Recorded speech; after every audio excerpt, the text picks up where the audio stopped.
자, 여러분 안녕하세요. 자, 국어 수업 시작해 보도록 하겠습니다. 일단 진짜 열심히 다 찍었는데 영상에 오류가 생겨서 영상이 실행이 안 되더라고요. 그래서 다시 찍을 것 같아요. 그렇기 때문에 좀 늦게 올라가는 점 양해해 주시길 바라고요. 갑작스럽게 온라인 수업이 진행되어서 사실 영상 딱 하면 여기 딱 선생님 닮은 캐릭터도 이렇게 딱 등장해가지고 셜라 하고 하려고 했는데 좀 시간이 없어가지고 일단 그거는 불가능할 것 같고요. 내일 정도에 한번 넣어보도록 하겠습니다. 자, 일단 오늘은 왜 다시 여기부터 폈냐. 여기는 분명 수업을 했던 구간이 맞습니다, 여러분. 하지만 실제적으로 온라인 수업의 장점은 아주 좋은 건 여러분들의 반응을 듣지 않고 수업을 하기 때문에, 물론 줌도 있겠죠. 근데 줌을 선택하지 않는 이유는 이렇게 강의식 수업을 할 때는 줌이 조금 안 좋더라고요. 그렇기 때문에 녹화 영상을 보고 나서 과제를 제출하면서 출석을 대체하는 게 조금 더 효율적일 것 같다. 그렇기 때문에 녹화 방송을 선택을 했고요. 더 중요한 점은 진도 빼기가 쉬워요. 그렇기 때문에 복습을 한번 진하게 하고 들어간 다음에 이야기를 다시 진행해 보도록 하겠습니다. 여러분들이 추석 때 많이 쉬기도 했고 그렇기 때문에 혼자 공부하기 힘들 거예요. 시험이 얼마 안 남았기 때문에. 그렇기 때문에 선생님이 다시 한번 정리해 주고 나서 진행해 보도록 하겠습니다. 자, 일단 첫 번째 선생님이 나눠준 유인물이 있는데, 유인물이 여러분들이 안 가지고 있죠. 그렇게 선생님이 이 영상에 나와 있는 파일을 보셔도 좋고요. 아니면 선생님이 이 PDF 파일을 거기 우리 과제 수업 밑에 하단부에 올려놓을 테니까 그걸 다운받으셔서 핸드폰으로 한쪽에 키워놓고 아니면 컴퓨터로 한쪽에 키워놓고 같이 보시면 조금 더 좋을 것 같아요. 그거 아니더라도 화면에 영상이 다 있기 때문에 그냥 옆에 빈 종이를 넣고 수업을 들으면 조금 더 좋을 것 같습니다. 자, 이제 진행해 보도록 하겠습니다.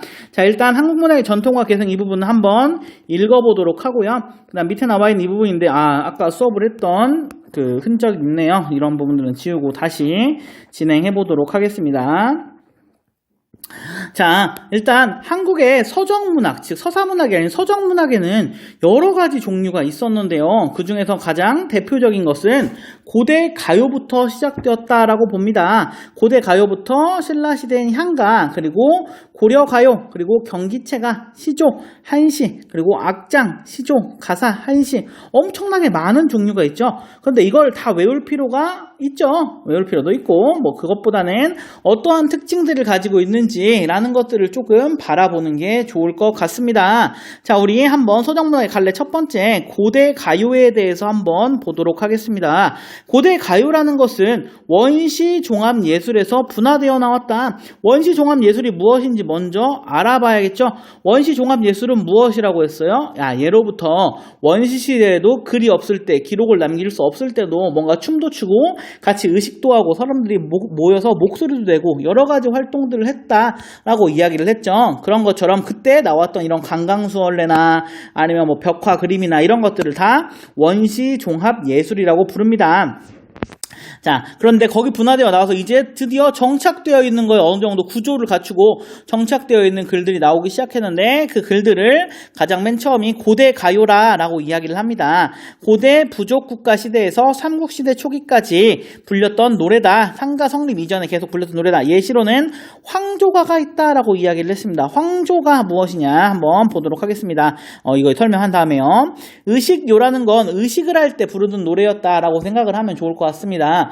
우리 드라마나 영화 같은 거 보면 옛날 과거에 제사 지낼 때도 목소리를 하나로 내서 이야기를 하죠. 우리가 흔히 아는 구지가나 그런 노래들을 우리 의식요라고 합니다. 그런 노래들은 노동요의 성격을 지닌 집단적 노래이다. 자, 어떠한 목적을 가지고 집단적으로 부르는 노래이다. 그리고 개인적 서정을 노래한 황조가 같은 작품도 있어요. 개인적 서정을 노래한 개인 서정가요. 자, 황조가의 내용이 뭐였길래 우리가 지금 말하는 것처럼 개인 서정가요다라고 이야기를 할까요? 황조가의 내용은 이거였죠. 유리왕이 부인을 데리러 부인의 친정에 가요. 친정에 가는데 친정에 갔더니 부인이 어때요? 꺼져, 싫어 라고 말했어요. 그랬더니 유리왕이 의기소침해서 돌아온 도중에 저기 나무 위에 있는 꾀꼬리 2마리를 보는 거예요. 너무 정답고 아름다우니까 어때요? 부러워요. 짜증나요. 그래가지고 뭐라고 하는 노래가 이 개인적 서정을 담은 황조가다. 여기서 나와 있는 중요한 개념은 객관적 상관물이죠. 객관적 상관물과 감정이입의 대상물 명확하게 구분할 줄 알아야 됩니다. 매번 말했어요. 모의고사에도. 자, 향가라는 작품 한번 보면요. 여러분, 향가는 단순하죠. 단순하다기보다는 중요하죠.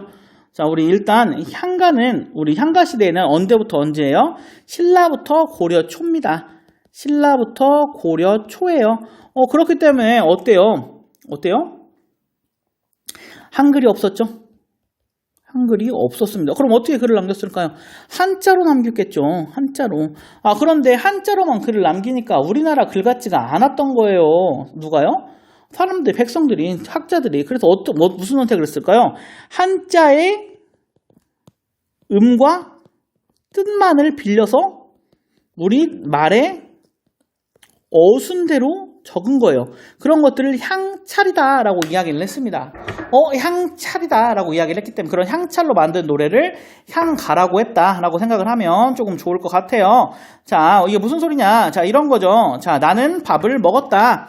자, 나는 밥을 먹었다. 자, 이걸 영어로 만들면 어때요? 영어로 만드는 게 아니죠. 이 한글을 영어대로 표현하면 어때요? rice, 이렇게 되겠죠. 근데 이거 영어 구문상 맞지 않죠? 그렇죠. 그렇기 때문에 이렇게 우리가 한자를 가지고 와서 쓰는 것들을 향찰이라고 했다. 어때요? 우리나라 주체적인 게 어느 정도 묻어있죠? 그런 특징들이 있다는 거예요. 보면서 한 번 더 볼게요. 자, 이 향가의 특징으로는, 종류로는 세 가지가 있어요. 첫 번째, 사구체. 두 번째, 팔구체. 세 번째, 십구체.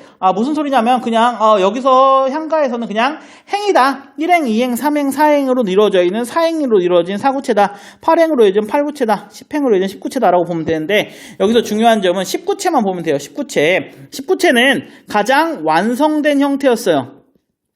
가장 완성된 형태요. 안정감을 가지고 있었죠. 왜? 4행, 4행, 2행의 3단 구성을 가지고 있었기 때문에 가장 안정된 형태라고 말을 했고요. 그 다음에 가장 큰 특징으로는 낙구의 첫머리에는 항상 감탄사를 두어 시상을 마무리했다. 자, 시상을 마무리하기도 하고 시상을 전환하기도 하고 시상을 집약하기도 했어요. 세 가지의 특징이 있다는 거 알아두면 좋을 것 같고요. 자, 이건 작품 보면서 좀 더 자세하게 설명하도록 하겠습니다. 자, 그 다음에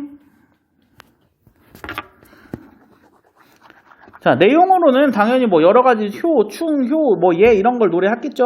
임금과 신하의 도리. 근데 여기서 중요한 건 불교 사상을 바탕으로 한 것과 주술성을 띠는 것이 주를 이뤘다 정도만 알아두면 될 것 같습니다. 어차피 이미 다 한번 했던 내용이니까요. 자, 그 다음 나와 있는 부분 보면 자, 고려가요. 고려시대 평민들이 부르던 노래이다. 민요에서 형성되어 구전되어 오다가 궁중의 소각가사로 수용되었고 한글 창제 이후에 기록되었다. 자, 청산별곡 그리고 가시리라는 작품들이 있는데 자, 이 고려가요의 특징은 여러분들 이런 생각을 할 줄 알아야 돼요. 특징을 보기 전에 자, 무슨 소리냐. 자, 평민들이 부르던 노래였다. 민요대에 형성돼 구전되어다 소각가사로 수용되었다. 이 부분이 상당히 중요한데 자, 우리 이걸 알기 위해서는 성종이라는 인물의 업적을 알아야 되는데 성종의 업적 중에 가장 큰 거 뭐 있었을까요? 악학괴범이라는 게 있었습니다. 성종은 성악가였어요. 성악가는 뭐 하는 사람이에요? 노래 부르는 사람이죠. 그렇기 때문에 악학괴범은 뭐 할까요? 악보예요, 악보. 악보입니다. 악보인데 성종은 노래집, 노래 모음집, 악보를 만들고 싶어 했어요. 그런데 어떻게 만들었을까요? 악보를 만들고 싶어서 노래들을 막 엄청나게 많이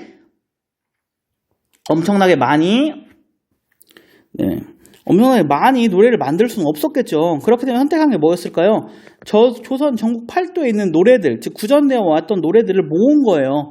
모으면서 조금 나라의 궁중 소각에 맞게 좀 더 변형하고 그러는 과정에서 여음구가 들어갔다라는 이야기들이 상당히 여음구 들어가 있다는 카더라 통신들이 있습니다. 자, 이러한 고려 가요의 형성 배경을 좀 알아보고 나서 이제 특징들을 보면 자, 분연체가 많다. 엿개 연이 계속된 분연체가 많지만 단연체도 있다. 사문보의 율격이 주를 이루고 후렴구인 여음이 있다. 후렴구 여음은 의미가 없다.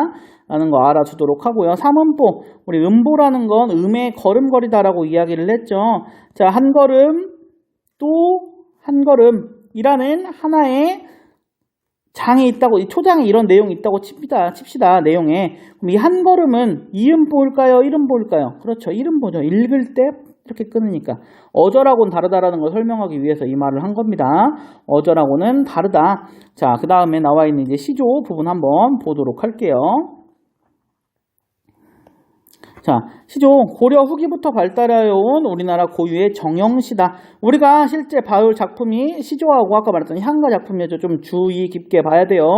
신흥사대부들의 유교적 관념과 주관적 정서를 표현하기 위해 창안된 양식이다. 자, 시조의 특징으로는 첫 번째 3장 6구 45자 내외를 기본형으로 한다. 두 번째 음보율은 사음보, 음수율은 3, 4조. 그리고 마지막으로 네 번째 특징으로는 종장의 첫 음보는 항상 3음절로 고정되어 있다라는 특징이 있다라는 거 체크해두면 좋을 것 같습니다.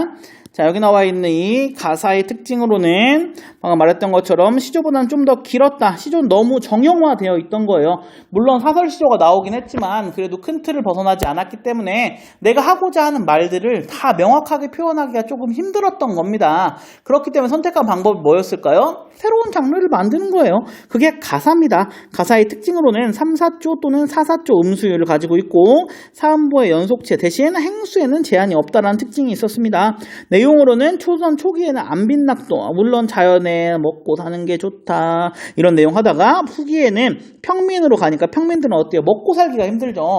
먹고 살기 힘든 내용들을 다룬 작품들이 많아졌다라는 특징들이 있습니다. 자, 그 다음에 나와 있는 작품은 한시입니다. 한시. 한시는 그냥 말 그대로 한자로 만든 시예요. 우리나라 지금도 영작하죠. 영어의 형식을 맞춰 로마에 가면 로마법을 따르는 것처럼 한시는 그냥 한자의 뜻을 따른 거예요. 중국의 전통 시가라는 것을 한시 작법에 따라 지은 한문으로 된 시다. 자, 여기서 중요한 건 5원과 7원이 있는데요. 5원은 5글자, 7원은 당연히 7글자겠죠. 자, 근데 여기 뒤에는 절구와 율시라는 게 5원 사행이면 5원 절구, 5원 팔행이면 5원 율시 이런 형태로 표현했다라는 특징이 있다라는 거 체크하면 좋을 것 같습니다. 자, 현대시라는 건 뭐 당연히 가보개혁 이후에 창제된 시로 개화가사, 창가, 신체시, 자유시, 현대시조 등을 의미한다. 고전 시가에 비해 자유롭다. 부조리, 민중의 사회적 약자, 개인의 무대적 취약 형상화, 환경 문제 등 다양한 주제로 노래한 걸부터 현대시라고 한다 정도 알아두면 될 것 같습니다. 자, 이제 향가에 대해서 조금 한번 다시 자세히 보고 나서 넘어가도록 하겠습니다. 자, 향가는 아까 말했던 것처럼 향찰로 적은 노래였습니다. 향찰로 적은 노래다. 자, 향찰이란 뭐였어요? 한자의 음과 뜻을 빌려서 국어 어순대로 적은 것들을 향찰이라고 했습니다. 자, 향찰로 적은 노래. 자, 특징으로는 4구체, 8구체, 10구체 형식상 특징은 세 가지가 있는데 그중 체크해야 될 건 10구체였습니다. 가장 정제된 향가이다. 향가라는 문학 형식이 완성된 형태이다. 3단 구성을 보이기 때문에 가장 안정적이다. 낙구 첫머리에 감탄사가 나타난다. 자, 감탄사로 통해서 얻는 효과는 뭐가 있었어요? 시상을 마무리, 시상을 집약, 시상을 전환시킨다라는 특징이 있다라는 거. 자, 내용은 불교 사상을 바탕으로 놓고 주소정을 띠는 것이 주를 이룬다 정도. 자, 주요 작가층은 여러분 당연히 승려, 화량 등 다양한 작가층이 나오지만 지식인들이 섞였죠. 한자를 알아야 되니까. 근데 그 중에서도 승려가 가장 많았어요. 그 이유는 뭘까요? 승려가 하는 일이 뭐예요? 불경 읽는 거죠. 불경은 뭐로 써져 있어요? 한자로 써져 있죠. 그렇기 때문에 당연히 승려들이 글을 쓰는 게 좀 더 많았겠죠. 자, 여기 나와 있는 향가의 의의는 주체적으로 외래 문화를 수용했다 라는 특징이 있습니다. 누누이 말했지만 글은 없었지만 우리의 생각은 있었던 거예요. 그렇기 때문에 향차를 통해서 이야기를 전개한 거겠죠. 라는 특징이 있다라는 거 체크해두면 좋을 것 같습니다. 자, 주요 작품으로는 한번 보면 다른 작품들 한번 읽어보도록 하고요. 우리 보충 시간에 한 번도 배웠던 것 같은데 우리가 배울 작품은 제망매가입니다. 제망매가 죽은 누이를 추모하여 인간적 고뇌를 종교적으로 승화한 노래이다 정도로만 체크를 해보도록 하겠습니다.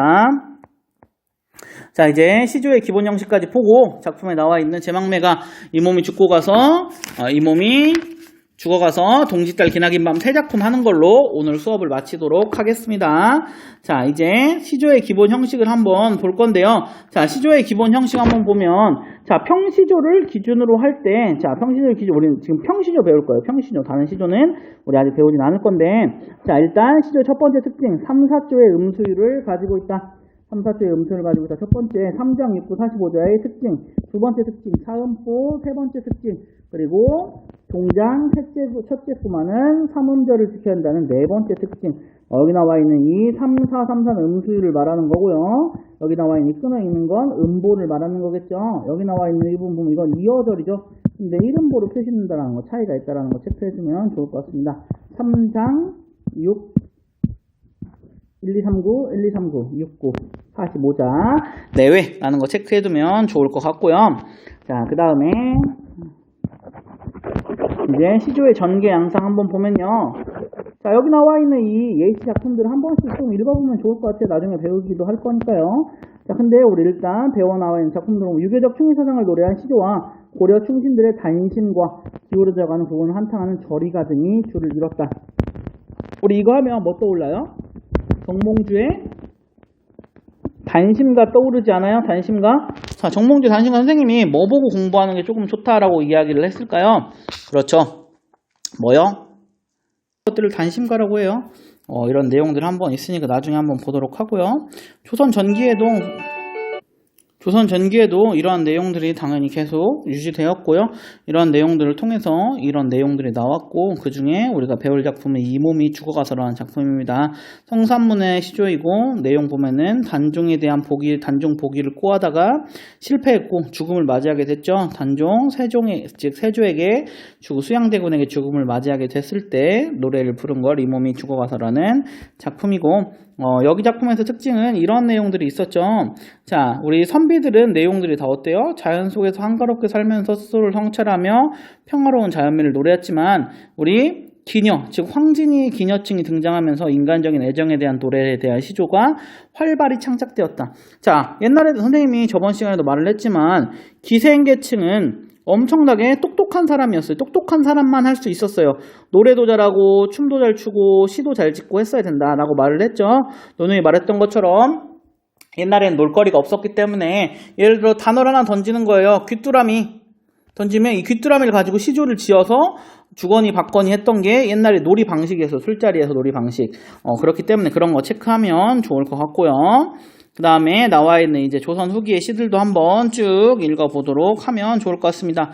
우리가 그나마 봐야 될 건 여기 나와 있는 평시조와 사설시조의 차이점 정도가 되는 것 같아요.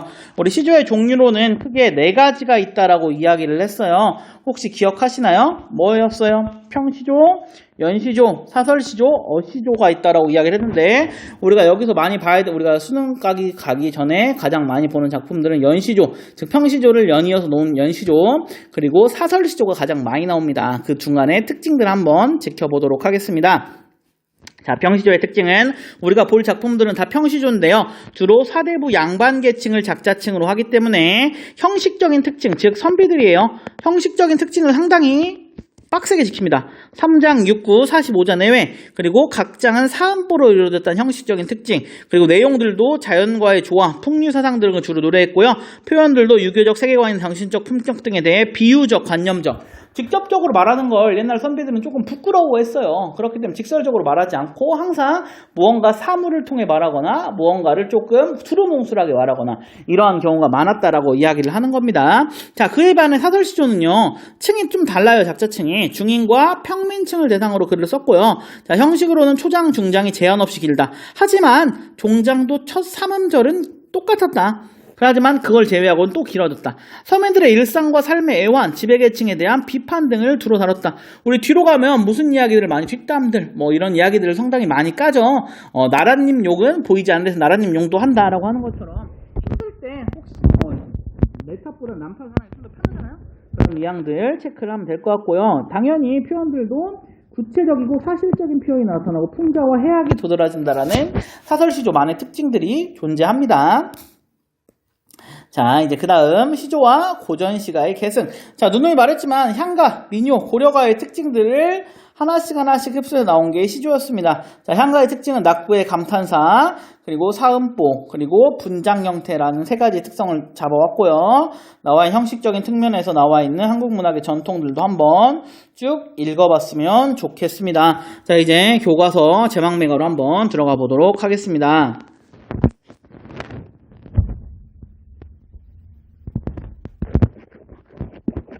자, 우리 일단 제막매가를 들어가기에 앞서 제목이 가지고 있는 뜻을 한번 봐야 될 것 같은데요. 자, 제망 뭘까요? 제사 지나다의 그 제예요. 망은 죽은 사람이라는 거죠. 매는 누이예요. 가는 노래입니다. 자, 그렇다라는 건 뭘까요, 여러분?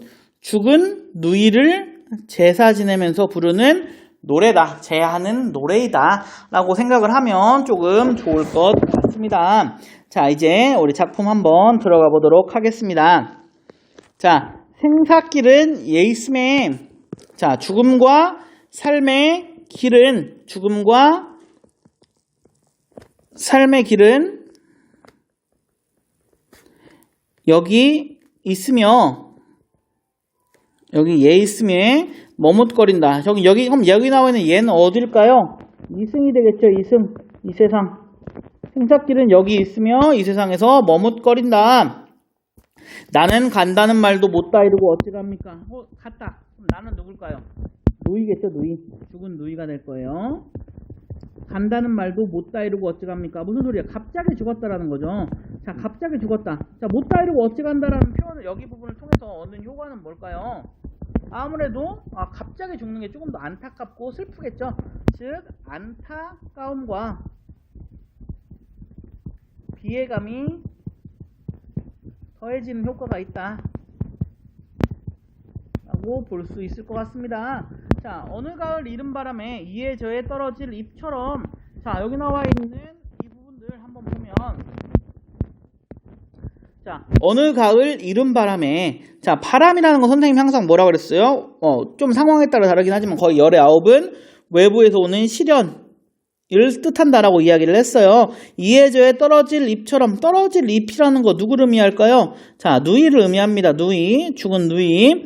죽은 뭐뭐처럼이니까 당연히 직위법도 쓰였고요. 자, 그런데 잎에 바람이 떨어질랑 말랑하는 잎에 바람이 불어오면 어떨까요? 여러분, 위험하겠죠. 그럼 떨어질 잎이 죽은 누이다라는 상징한다는 것은 이 바람은 뭘 상징하겠어요? 이른 바람이기 때문에 요절, 이른 죽음을 상징하겠죠. 요절, 이른 죽음을 상징하겠다라고 볼 수 있을 것 같아요. 여기 부분 보니까 어때요? 5행에서 6행 보니까 눈으로 그려지지 않아요? 그런 것처럼 어떤 게 눈으로 그려져요? 누이의 죽음을 시각적으로 표현했다 라고 볼 수 있는 부분이라고 생각하면 좋을 것 같습니다. 한 가지 해놨다. 뭘 의미할까요? 혈육이다. 죽은 사람과, 지금 내가 말하고 있는 사람과, 말하고 있는 대상과 여기 나와 있는 화자, 말하는 사람이 혈육이다. 한 가지 해놨다. 즉 한 부모에 태어났다. 자, 은유적으로 표현한 은유법이 쓰였다라는 걸 알 수가 있을 것 같습니다. 자, 이 작품의 중요한 시어 세 가지 다 나왔습니다. 이른 바람, 떨어질 잎 한 가지. 자, 이른 바람은 뭘 의미한다고요? 요절을 의미한다. 떨어질 잎은 죽은 누이를 의미한다. 한 가지 난다라는 건 한 부모에서 태어났다. 혈육임을 의미한다라고 볼 수 있다라는 거죠. 가는 곳을 모르는 점. 이해조에는 여기저기입니다. 가는 곳을 모른다. 가는 곳을 모른다. 가는 곳, 누가 가는 거예요? 누이가 가는 거죠. 모르는 사람은 누구예요? 나저나, 화자. 자, 낙구 나왔어요. 낙구의 감탄사 나왔습니다. 우리 향가의 특징. 낙구의 감탄사가 나왔어요. 낙구의 감탄사.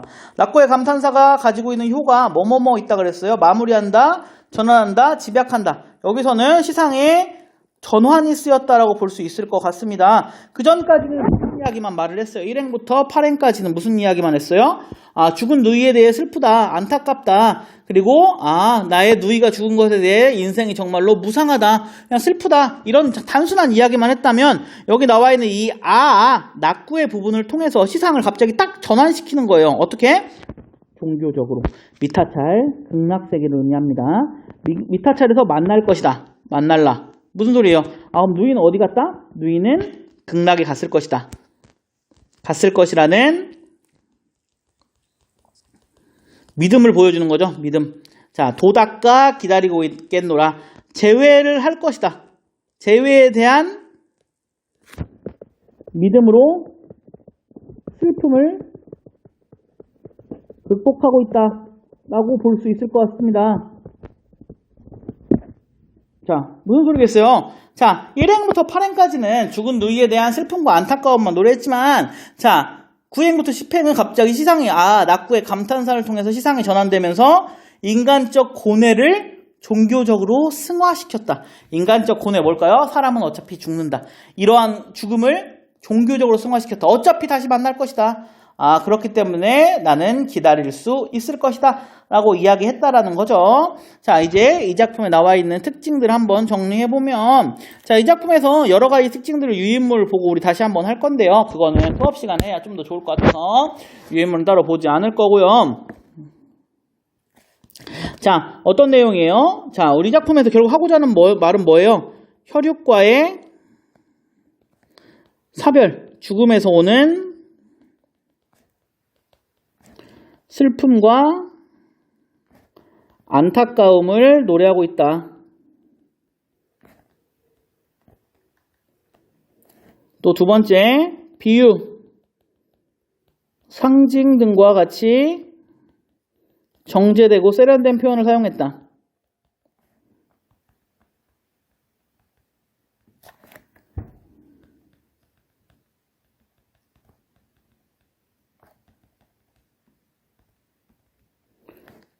작품의 서정성을 높이고 있다.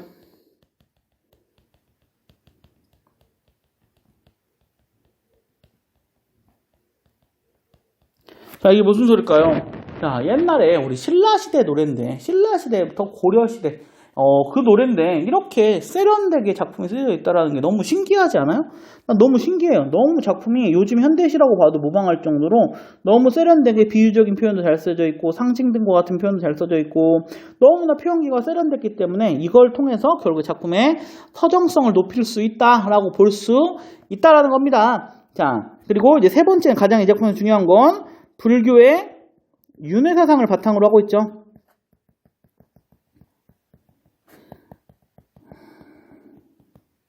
바탕으로 인간적 고뇌. 뭘까요? 죽음이죠. 죽음을 종교적으로 승화하고 있다 라고 볼 수 있을 것 같습니다. 이런 특징들이 있다는 거 체크해두면 좋을 것 같습니다. 자, 이제 우리 두 번째 시조 작품들 한번 보도록 할게요. 자, 이 시조를 보기 위해선 여러분 당연히 알아야 되는 내용이 뭘까요? 배경이었죠. 우리 단종의 복위운동을 했던 우리 수양대군 기억하시나요? 세조와 단종, 즉 이 상황 좀 기억하면 좀 더 좋을 것 같은데 수업 시간 설명도 했습니다. 자, 성삼문이라는 사람은 사육신입니다. 사육신. 죽음을 맞이한 6명의 신하 중에 한 명이죠. 왜 죽음을 맞이했어요? 단종의 복위운동을 진행하다가 fail, 실패했죠. 실패. 그렇기 때문에 죽음을 맞이하기 전에 앞서 뭘 지었어요? 노래를 지었어요. 죽기 직전에 뭐 하고 싶냐? 노래하겠습니다. 이런 거죠. 그렇기 때문에 우리 작품 한번 보면, 자, 이 몸이 죽어가서 무엇이 될 꼬하니? 라고 나와 있습니다. 자, 우리 이런 이야기들 한번 좀 했죠. 상대방에게 나의 믿음, 이런 걸 강조하기 위해서 우리 무슨 얘기예요? 야, 아니면 내가 죽을게. 라고 가정을 하죠. 가정. 여기 나와 있는 이 부분도 극한적인 상황을 가정함으로써 나의 절개를 드러내고자 하는 거예요. 극한적인 상황을 가정했다. 이 몸이 죽어간다면 죽어가서 뭐가 될 것이냐. 자, 그 다음에 복례산 제1봉에 낙락장송 되어 있어. 낙락장송은 여러분 소나무입니다. 소나무. 우리 고전시가에 대표적으로 관습적으로 사용되는 시어들이 몇 가지가 있는데요. 그 중에 가장 대표적인 게 소나무입니다. 소나무는 지조, 절개를 상징하는 상징물이에요. 꼭 기억해 두시면 좋을 것 같습니다. 여기 나와 있는 이 백설이라는 게 조금 중요한데요. 백설 눈이에요. 눈은 바람하고 상당히 비슷한 소재입니다. 시련과 고난을 주는 존재이죠. 그런데 이 작품의 배경을 한번 생각해 보면, 그럼 여기 나와 있는 눈은 누굴까요? 수양대군 일파를 의미합니다. 수양대군 일파를 의미하고요. 만건곤하다라는 건 하늘 세상이 모두 다 가득 찼다라는 겁니다. 가득 찼다. 그럼 뭘까요? 수양대군 일파가 가득 차 있다. 무슨 소리일까요? 수양대군의 득세, 권력을 가지고 있다. 권력을 모두 가지고 있다. 수양대군이 라는 걸 의미하는 거죠. 그 중에서도 나는 그렇게 할 때도 뭐 하겠다? 제일 중요한 건 여기 보면요. 독야 청청하리라. 시류에 휩쓸리지 않고 끝까지 뭘 지키겠다? 절개를 지키겠다라는 마음을 마지막 종장의 끝부분을 통해서 표현을 한 거죠. 다짐과 의지를 드러낸 거죠. 다짐과 의지를 드러냈다라고 볼 수 있을 것 같습니다. 자, 우리 이 작품을 보고 나서 알 수 있는 시조의 특징들 한번 짚어보도록 할까요? 자, 선생님 시조의 특징 4가지 뭐라고 했습니까?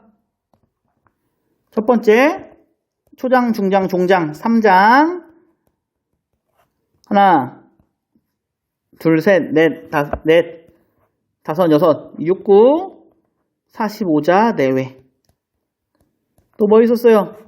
이 몸이 죽어가서 무엇이 될꼬 하니 사음보, 그리고 3사조의 음수율. 또 뭐 있어요? 종장의 첫 음절은, 첫 음보는 3음절로 구성되어 있다 라는 이야기 했었죠. 종장의 첫 음보는 3음절.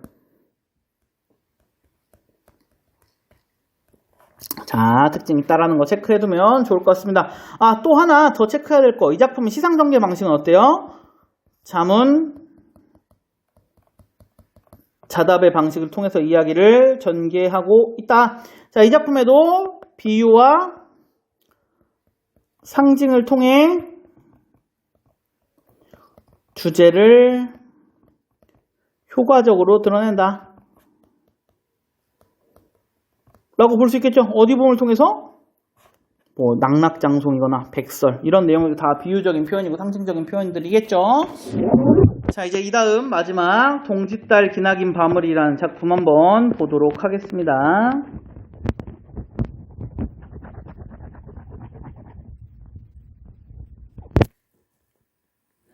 동짓달 기나긴 밤을 보기 위해서는 그런 내용 알아야겠죠. 누구 작가 누구예요? 황진이. 자, 황진이에 대한 내용들 한번 봐야 될 건데요. 황진이 우리 기생충이었죠. 아까 우리 시조의 특징들 보면서 조선 전기의 특징, 기녀가 등장하면서 어떠한 노래들이 많이 생겼다고요? 애정 노래들이 많아졌다, 사랑 노래들이 많아졌다라고 이야기를 했어요. 여기 나와 있는 이 동짓달 기나긴 밤도 그러한 노래 중에 하나가 될 것 같습니다. 자, 우리 동지가 언제일까요? 밤이 가장 긴 시간이겠죠. 그럼 동짓달 기나긴 밤을 한어린을 베어내었다. 자, 동짓달이 밤이 길어요. 그런데 이미 없어서 외로운 밤이에요. 그렇다면 이 밤은 즐거울까요? 슬플까요? 그렇겠죠. 여기 나와 있는 이 밤은 이미 없는 부정적인 시간을 의미해요. 이 작품의 상당히 중요한 부분 중에 하나겠죠. 한허리를 베어내었다.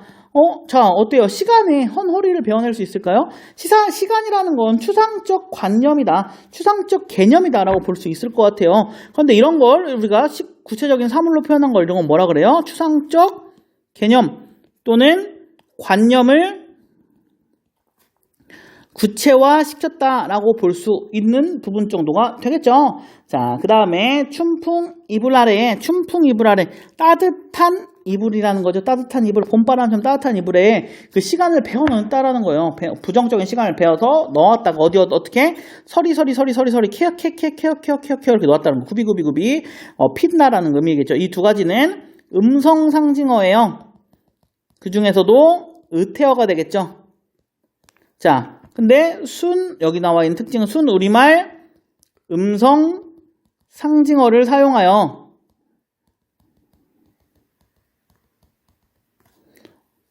우리말의 묘미를 살렸다.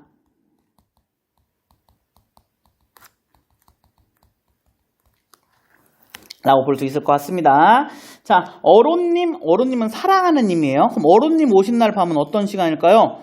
자, 임과 함께하는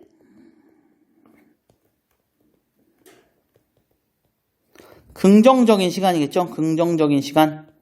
어때요? 두 가지 시어가 대조되는 짝이죠. 그렇기 때문에 대조되는 짝을 통해서 시상을 전개한다라는 특징도 확인할 수 있을 것 같습니다. 자, 이러한 내용들, 자, 결론적으로는 그런 내용들이고요. 자, 이 작품의 특징을 한번 체크해보면 이 작품의 주제는 당연히 임에 대한 사랑과 그리움일 겁니다. 자, 이 작품의 특징은 첫 번째, 추상적 개념을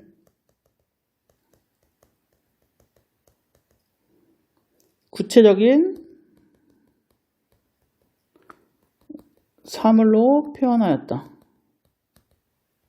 두 번째, 비유, 순, 우리말, 음성상징어. 뭐예요? 무태어인 서리서리와 구비구비를 사용함으로써 주제를 사용해서 주제 효과적으로 전달했다라는 특징 있다라는 거 체크를 해주면 좋을 것 같습니다. 나머지 유인물들 선생님 나눠는 줬는데 아마 안 가져갔을 거예요. 그렇기 때문에 그거는 선생님의 이제 수업 실제 대면 수업할 때 채우는 게 조금 더 좋을 것 같아가지고 여기 유인물 부분을 하지 않고요. 이제 다음 시간에는 우리 서사문학에 대한 설명 한번 간단하게 하고 심청전만 조금 들어가 보도록 하겠습니다. 자, 과제는 선생님이 거기 나와 있는 파일도 올려줄 거고 학습지도 올려줄 겁니다. 학습지에 나와 있는 빈칸을 채워서 과제로 제출해줘도 좋고요. 그 빈칸을 빈 종이에 간단하게 빈칸만 써서 선생님한테 카톡으로 보내줘도 됩니다. 그런데 과제로 제출 안 되는 학생들만 좀 해줬으면 좋겠고요. 근데 핸드폰으로 하기 때문에 과제 제출이 안 될 수도 있기 때문에 거기 종이 옆에다가 그 나와 있는 학습지에 빈칸 있는 부분들을 흰 종이에 써서 사진으로 찍어 선생님에게 카톡으로 제출해 주시면 될 것 같습니다. 모두 수고하셨습니다.